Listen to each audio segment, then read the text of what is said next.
Bonjour tout le monde, j'espère que vous allez bien. On est de retour aujourd'hui pour une nouvelle vidéo et aujourd'hui ça sera une vidéo comme je vous l'avais annoncé donc sur YouTube dans la partie communauté donc par message. Ça sera la première vidéo sur les débats. Alors pour vous expliquer en gros, pour faire rapide, j'avais envie de lancer ce concept de vidéo pour essayer d'échanger aussi avec vous parce que je me rends compte qu'il y a tellement de différences entre chaque apiculteur en fonction de là où on se place, si je suis apiculteur professionnel, si je suis apiculteur amateur. Donc voilà, il va y avoir plein de sujets, les choses sont tellement différentes, donc j'avais envie de lancer un débat et de vous faire participer pour avoir aussi vos avis. Alors attention, on va essayer aussi, parce que c'est pas le tout de comment que ça parte aussi en javel, parce qu'il faut vraiment que les débats là soient constructifs. Je vais essayer d'être le plus condensé possible pour pas que les vidéos elles fassent une plombe, parce qu'autrement ça va être interminable. Alors dans cette vidéo aujourd'hui je vais vous parler des différentes races d'abeilles. Je vais pas vous faire un détail de chaque race, je vais seulement vous donner mon observation et mon retour sur expérience, parce que j'ai hiverné différentes races d'abeilles. Comme vous le savez, j'ai fait d'élevage de rennes, donc j'ai hiverné de la buckfast, j'ai hiverné de la carnica et aussi de la caucasienne. Pourquoi j'en arrive à ce sujet-là? Parce que comme vous le savez, l'année dernière a été une année catastrophique. Vous savez, on le voit sur les réseaux sociaux, tout le monde, à part les professionnels, on va dire, bon les professionnels aussi, ils ont eu leur tonnage qui a pas été aussi fructueux que les années précédentes. Ça a été catastrophique. J'en ai entendu plus d'un où ils n'ont pas fait une goutte de miel. Le miel a suffi juste pour pouvoir nourrir les abeilles et encore. C'est même pas et encore, ça n'a même pas suffi. Arrivé à un moment donné, à partir de juillet, il a fallu nourrir les abeilles tout le long de l'été. Donc ça a été vraiment la catastrophe. Donc il a fallu nourrir les abeilles là pratiquement à l'année. Sauf que je me suis aperçu, il y a des abeilles qui étaient autonomes et des abeilles qui n'étaient pas autonomes. Alors attention, il faut bien parler de tout aussi, il faut bien tout mettre à sa place. J'ai pas payé des abeilles qui coûtent 500 €, enfin des reines, je parle bien des reines qui coûtent 500 € ou 300 €. Ce que je veux dire par là, c'est que je ne possède pas des buckfast, on va dire, de grande lignée. Ça peut peut-être faire la différence chez les professionnels dans leur ruche. Le seul truc que je veux vous apporter ici, c'est vraiment mon observation. C'est que toutes les buckfast avaient un comportement, pour moi, incohérent dans l'apiculture. Pour moi, la buckfast n'a pas un comportement idéal. Elle n'est pas autonome. Pourquoi? J'ai même retrouvé une vidéo de la première année où je dis une ruche sur 10 cadres de couvain sans réserve. Quel résultat? Ouais, quel résultat? Et en fin de compte, dans mon ignorance, je faisais ma vidéo, je trouvais que c'était beau, 10 cadres de couvain, mais bon, j'avais quand même la présence d'esprit de dire sans réserve, mais quel résultat que ça va faire? Mais je pense que je réfléchissais pas plus loin.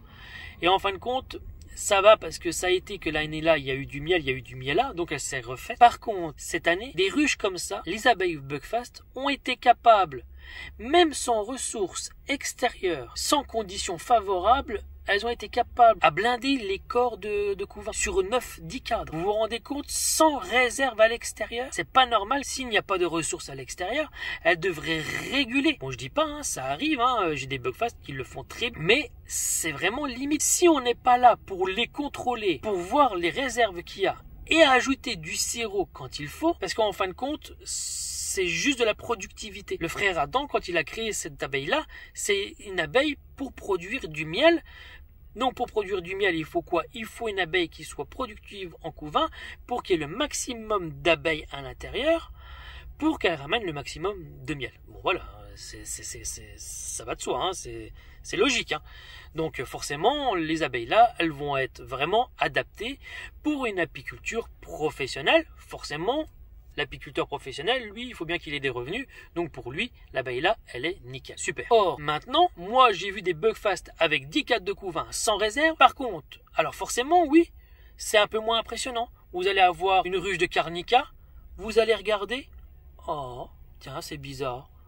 Bon, ça tourne pas trop fort là-dedans. C'est vrai que ça paraît un peu plus minable quand on regarde la buckfast à côté. Ça tourne, mais ça tourne à vide, on va dire. Il y a de la viande, mais il n'y a pas de réserve, Il n'y a rien du tout. Pas de réserve au-dessus des cadres, rien du tout. Par contre, Madame Carnica, ou Madame Caucasienne, ou Madame Noire, elles vont faire quoi? Aussitôt qu'elles vont voir qu'il n'y a pas de ressources à l'extérieur, la reine va réduire tout de suite sa ponte. Elles vont avoir l'instinct de survie et de préserver. Donc, elle va ralentir sa ponte pour essayer de préserver au maximum sa colonie pour pouvoir vivre avec les réserves qu'il y a dans la ruche. Et ça, c'est un comportement idéal. C'est un comportement naturel, je veux dire.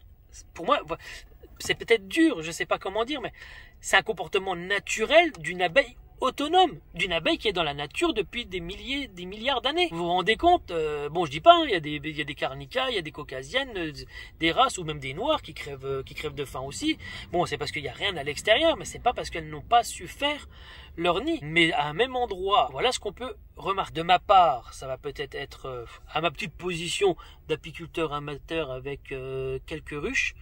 Ça va peut-être être grave de dire ce que je vais dire là, mais tant pis, je vais le dire quand même. On verra bien, je vais peut-être m'attirer les foudres de tous les apiculteurs. Et je ne pense pas que le frère Adam, il ait créé une abeille qui soit vraiment aussi top qu'on ne le pense. Je pense que c'est carrément le contraire en fin de compte. Elle a été créée pour le professionnel, comme on l'a dit. Je le comprends, je le conçois aussi. Je suis professionnel demain, je vais pas m'embêter.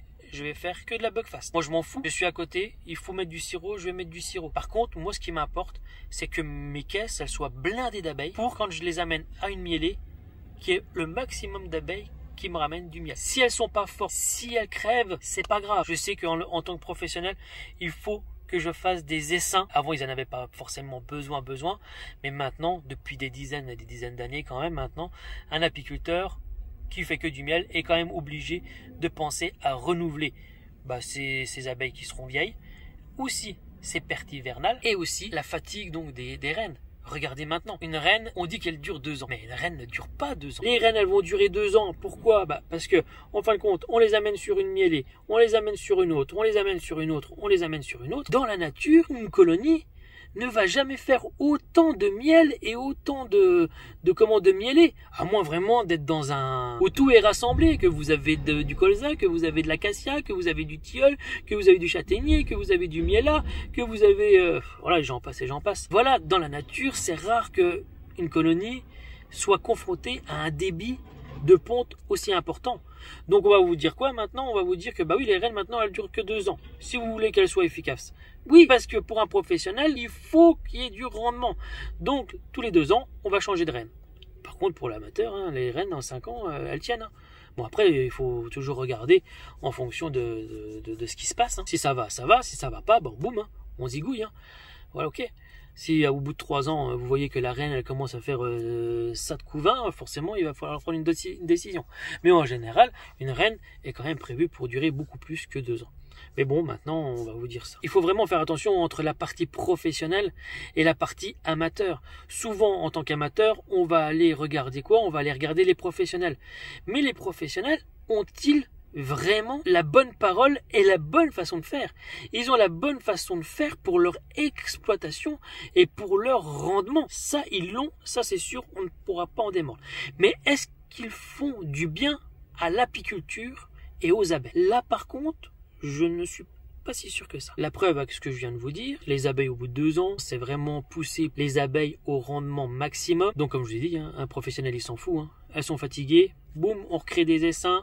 L'année prochaine, tout va bien. On refait des élevages de reines, on refait des essaims, on remultiplie et elles sont reprêtes l'année d'après pour être remis sur les mielés. Donc tout va bien. Pour continuer, c'est que maintenant de développer des abeilles qui ne sont pas autonomes elles-mêmes. Déjà, ça va engendrer des abeilles beaucoup plus fragiles. On peut le voir. Regardez, je vous ai une vidéo sur un article et sur un interview d'apiculteurs qui étaient à Cuba, comme vous le savez. À Cuba, ils ont été sous l'embargo américain pendant des années. Donc, tous les pesticides qui étaient de l'Union soviétique, il y a plus rien. Donc, il y a eu une sélection naturelle où il n'y a que les abeilles résistantes qui sont restées. Maintenant, le problème qu'il y a, c'est que nous, on n'arrivera jamais à ça. Pourquoi? Parce que toutes les abeilles qui sont faibles, et donc toutes les races d'abeilles qui sont à la base naturelles, qui n'est pas bâtarde, qui n'est pas hybride, elle va perdre toutes ses vertus. Pourquoi? Parce que tous les apiculteurs professionnels qui vont être dans les coins, nos abeilles, les abeilles donc rustiques, elles vont se mélanger avec les abeilles de productivité intense. Et les abeilles de productivité intense, elles vont amener des gènes. Alors peut-être qu'il y aura du bon, mais il y aura aussi du mauvais. Parce que ça va affaiblir toutes les abeilles là. Parce que les abeilles qui devaient être résistantes à la base, ça veut dire que toutes les abeilles bugfast là, on va faire quoi? On va venir les traiter avec des produits et des produits et des produits. Forcément, il faut le faire, il faut le faire. il faut le faire. Mais c'est vraiment pour vous amener, là je ne vous parle pas qu'il ne faut pas traiter les ruches, hein, loin de là. On est obligé, dans notre position où on est, que ce soit professionnel ou amateur, on est obligé de traiter les ruches. C'est obligé, c'est obligé. Ne dites pas ce que j'ai pas dit, hein. On est obligé de traiter les ruches. Moi je traite les ruches, que ce soit à la pivard, que ce soit au varomètre, il faut les traiter. On n'a pas le choix. Mais c'est pour vous dire que, est-ce que ces abeilles-là n'ont pas plutôt apporté de la fragilité aux abeilles qui sont toutes aux alentours? Parce que maintenant on peut même dire qu'on a des abeilles noires. Allez me trouver une abeille noire maintenant. Avec toutes les autres abeilles qui sont aux alentours, c'est pas possible. Vous allez regarder, rien que dans ma région en Alsace, je sais pas il y a combien d'apiculteurs professionnels autour, mais il y a des milliers d'abeilles. Mais ça va être quoi? C'est des milliers d'abeilles, c'est des abeilles, des milliers d'abeilles Buckfast. Et après on va dire, ah bah oui mais j'ai de la locale. Arrêtez avec de dire que c'est de la locale. C'est de la locale quoi? C'est de la locale Buckfast. Parce que c'est de l'abeille. Quand on dit, bah oui, j'ai un essaim sauvage, bah oui, non, c'est pas un essaim sauvage. C'est un essaim qui sort d'une ruche d'un apiculteur qui a été soute dans un tronc, puis après vous le récupérez. C'est pas de la locale, quoi. C'est de la locale parce que, voilà. C'est comme quand vous faites, quand un restaurateur, il vous dit que c'est une crème brûlée maison parce que, en fin de compte, la crème, elle est arrivée de je ne sais où, et lui, il a mis du sucre et puis il l'a fait brûler, dans son restaurant, puis qu'il a dit, c'est une crème brûlée maison. Ben voilà, c'est pareil. Mais voilà. Mais donc, ce que je voulais dire aussi dans tout ça, c'est que, est-ce que le fait de développer et de favoriser dans un truc de masse comme ça, une abeille qui n'est pas résistante et qui n'est pas autonome, est-ce que c'est le bon choix? Est-ce que les apiculteurs là ne font pas l'erreur et ne se tirent pas une balle dans le pied eux-mêmes juste pour leur exploitation? Mais en fin de compte, ils pensent bien faire, mais en fin de compte, ils sont en train de tuer l'apiculture. Ils sont en train de tuer les abeilles. Attention, il y a des grands éleveurs de Buckfast, que ce soit au Luxembourg, que ce soit au Danemark, voilà, hein, il y en a plein. Hein. Est-ce que cette abeille-là est vraiment performante? Mais vraiment, il faut vraiment se poser la question là. Alors même si on peut développer maintenant, avec le projet Arista, des abeilles VSH, vous pouvez voir chez certains apiculteurs, on vous vend des abeilles Buckfast VSH. Alors on peut dire maintenant, ah bah oui mais là tu dis n'importe quoi. La preuve, il y a des abeilles Buckfast VSH, donc c'est bon quoi. Nickel. Oui, nickel. Ça ne changera pas le truc qu'elle ne sait pas se comporter en étant autonome. Donc le projet VSH, c'est vraiment une chose qui est géniale. C'est des gens qui se donnent à fond un peu partout dans le monde pour essayer de créer et de détecter des abeilles VSH. Parce que VSH, c'est pas nous qui les créons, les VSH. L'abeille VSH est déjà dans les gènes de nos abeilles. Ça, il faut bien se le dire.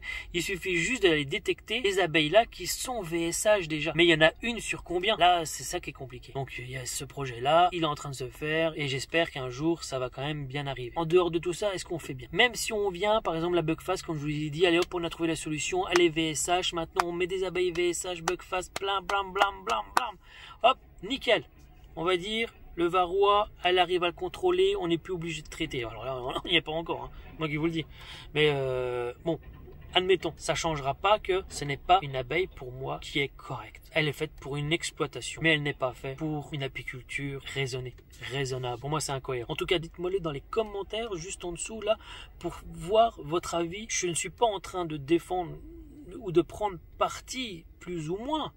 Comme je vous ai dit, je comprends les deux parties. On n'est ni plus ni moins que les gens qui nous mettent les pesticides sur la tronche et qu'il nous faut toujours plus de pognon et que nous en met encore plus et puis qu'il faut nous en vendre encore plus. Donc en gros, l'apiculteur professionnel, lui, il ne voudra jamais revenir en arrière et puis de se dire, par exemple, boum, là, j'ai travaillé qu'avec de la noire. Ah bah oui, mais alors à l'année, ah bah oui, mais si je fais 2 tonnes de moins que d'habitude, c'est pas bon. Donc on va faire quoi?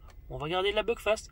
On va garder quelque chose qui est pas forcément bon. Mais bon, c'est de l'argent. Donc c'est ça le problème. En fonction de là où on se trouve, bah on a chacun l'apiculture qui nous convient. Mais moi je pense qu'à un moment donné, il faut que les deux parties-là, que ce soit les pros, ils sont pros, ils ont une obligation, normalement, de pouvoir montrer l'exemple, ils ne peuvent pas avoir de failles. Je veux dire, c'est quand même bizarre que quand on regarde les professionnels, même sur YouTube, on nous parle que tout le monde se plaint, ça ne va pas, les pesticides, le varroa, on est même capable de pleurer devant la caméra pour faire du drama, mais par contre, il n'y aura aucun qui va nous parler de l'abeille VSH. Si, Fred l'apiculteur qui nous parle de l'abeille VSH. Merci Fred.